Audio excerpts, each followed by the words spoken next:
महाराष्ट्र में नई सरकार को लेकर संशय अभी भी बरकरार है। अभी भी पूरी तरीके से क्लैरिटी नहीं मिल पाई है, तस्वीर साफ नहीं हो पाई है अभी भी पूरी तरीके से। महाराष्ट्र में महायुति को भारी बहुमत मिलने के बावजूद, देखिए 23 नवंबर को नतीजे आए थे, आज 6 दिन होने को आ रहे हैं, बावजूद इसके सरकार के गठन को लेकर तस्वीर पूरी तरीके से साफ नहीं है। बीती रात दिल्ली में केंद्रीय गृह मंत्री अमित शाह के साथ महायुति की एक बहुत अहम बैठक हुई। इस बैठक को लेकर सूत्रों के हवाले से बड़ी खबर, एकनाथ शिंदे ने अमित शाह के सामने कई डिमांड्स रख दी हैं। एक के बाद एक अपनी मांगे एकनाथ शिंदे की तरफ से रखी गई अमित शाह के सामने। एकनाथ शिंदे ने 12 तो मंत्री पद मांग लिए हैं। नई सरकार में अहम विभाग चाहते हैं शिंदे। अपनी पार्टी के लिए विधान परिषद अध्यक्ष का पद भी शिंदे को चाहिए। गार्जियन मिनिस्टर्स में भी अपनी पार्टी के लिए तवज्जो चाहते हैं एकनाथ शिंदे। देखिए आज मुंबई में महायुति की बैठक हो सकती है, यह भी जानकारी मिल रही है। कल अहम बैठक दिल्ली में हुई जिसमें देवेंद्र फडणवीस, अजित पवार, एकनाथ शिंदे तीनों मौजूद थे, अमित शाह और बीजेपी अध्यक्ष जेपी नड्डा के साथ। तो ये जो बैठक हुई है इसमें इतना तो साफ हो गया है कि महायुति में मुख्यमंत्री अब महाराष्ट्र का जो अगला बनेगा वो बीजेपी से ही होगा। ऐसे में इतना तो साफ हो गया है कि एकनाथ शिंदे की मुख्यमंत्री की कुर्सी पर दावेदारी या जो दाव है अब वो नहीं लगने वाला। और ऐसे में जो जानकारी मिल रही है उसके मुताबिक एकनाथ शिंदे की तरफ से अपनी पार्टी के लिए एक के बाद एक कई डिमांड्स रखी गई गृह मंत्री अमित शाह के सामने, जिसमें 12 मंत्री पद की मांग एकनाथ शिंदे ने की है। 12 मंत्री पद में भी उनको जो महत्वपूर्ण मंत्रालय हैं वो चाहिए, खानापूर्ति वाला काम नहीं, बल्कि अहम मंत्रालयों पर अपनी पार्टी की दावेदारी पेश कर दी है। एकनाथ शिंदे ने अपनी पार्टी के लिए विधान परिषद अध्यक्ष का पद वो मांग रहे हैं। गार्जियन मिनिस्टर्स को लेकर भी तवज्जो खासतौर से अपनी पार्टी के लिए चाहते हैं एकनाथ शिंदे।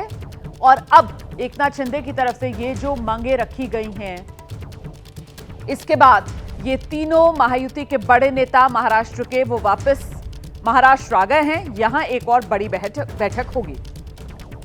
अब ये विस्तार से आप देख रहे हैं क्या चाहते हैं शिंदे। नई सरकार में शिवसेना मतलब शिंदे सेना 12 मंत्री बने उसके कोटे से, कई अहम विभाग, इसकी डिमांड एकनाथ शिंदे की तरफ से कर दी गई है। महाराष्ट्र विधान परिषद का अध्यक्ष पद ये शिंदे ने इस पर दावा ठोक दिया है। गार्जियन मिनिस्टर में तवज्जो मिले ये शिंदे चाह रहे हैं। सीधे आपको लेकर चलेंगे, हमारे साथ हमारे सहयोगी गणेश ठाकुर इस वक्त मौजूद हैं। जरा जानते हैं गणेश ठाकुर से, मुख्यमंत्री का पद छोड़ेंगे तो फिर मोलभाव में यहां पूरी मशक्कत करते हुए एकनाथ शिंदे नजर आ रहे हैं। जिस तरीके से 12 मंत्री पद और वो भी महत्वपूर्ण मंत्रालय, और वहां दूसरी तरफ विधान परिषद में अध्यक्ष पद, सभी कुछ चाह रहे हैं एकनाथ शिंदे अपनी पार्टी के लिए। गणेश रोमाना सिर्फ इतना ही नहीं तो जो गार्जियन मिनिस्टर्स है उसमें भी वो तवज्जो चाहते हैं और एक बड़ा शहर चाहते हैं। तो एक पूरा अपने नेताओं से बैठक करके उनसे बात करके जब वो दिल्ली पहुंचे तो अभ्यास करके आए थे कि अगर हमने सीएम पद दिया है उससे हम हट गए हैं तो हमको क्या क्या लेना चाहिए, क्या क्या मांगना चाहिए। तो 12 मंत्री पद तो मांग ही रहे हैं, बाकी विधान परिषद की हम बात कर रहे हैं, फिर गार्जियन मिनिस्टर्स की हम बात कर रहे हैं। तो शिंदे ये जानते हैं कि अगर बार्गेन कर रहे हैं तो अब ठीक से करना होगा, क्योंकि हर चीज पे हम पीछे हट नहीं सकते। लेकिन एक बात तो देवेंद्र फडणवीस महाराष्ट्र के मुख्यमंत्री होंगे, इसकी घोषणा भाजपा की प्रक्रिया पूरी करने के बाद होगी। अजित पवार उप मुख्यमंत्री होंगे। अजित पवार के अलावा उप मुख्यमंत्री पद एकनाथ शिंदे को भी ऑफर किया गया है, ऐसी जानकारी है। लेकिन एकनाथ शिंदे ने उस पर अपना निर्णय नेताओं से बात करके देंगे ऐसा बताया है।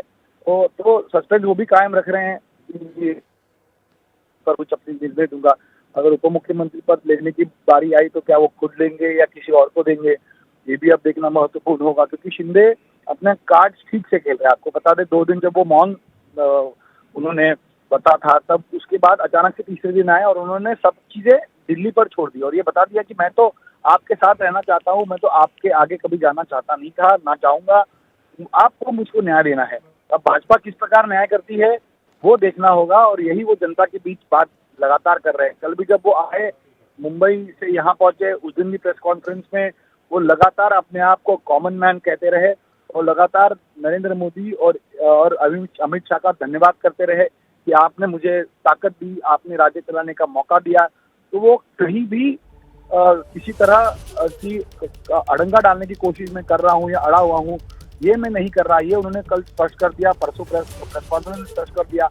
तो कहीं ना कहीं एकनाथ शिंदे ये इस पूरे सत्ता के गणित बिठाने के लिए अपने कार्ड ठीक से खेल रहे हैं। तो भाजपा पर भी दबाव होगा कि जब आपका एक दोस्त कहता है मैं तो आपका साथी हूँ, मैं तो आपके साथ चलना चाहता हूँ, आपको न्याय करना है, तो भाजपा को न्याय करना होगा। क्योंकि जब इस बार महाराष्ट्र में जो होगा उसके परिणाम दूसरे दलों, सहयोगी दलों पर भी होंगे जो केंद्र में है। अगर भाजपा की तरफ से एक रॉन्ग मैसेज दिया गया तो उसके परिणाम दूसरे सहयोगी दलों में होने का भी खामियाजा हो सकता है। तो एकनाथ शिंदे की डिमांड मानेंगी, लेकिन क्या मंत्रालय को लेकर मानेंगी, ये आप देखना बहुत महत्वपूर्ण है। क्योंकि बैठक आज महायुति की होगी, उसमें इस पर सलाह मशवरा या चर्चा तीनों नेता करेंगे। फिर शायद वापस केंद्र में एक बैठक का दौर हो सकता है अगर आज बात नहीं बनी तो।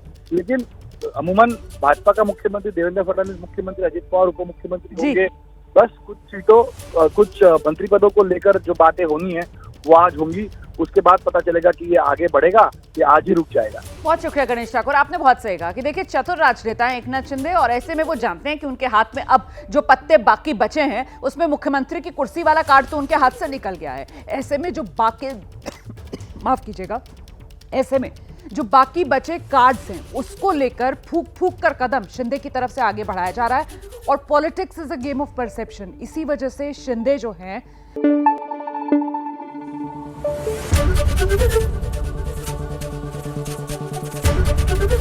एबीपी न्यूज आपको रखे आगे।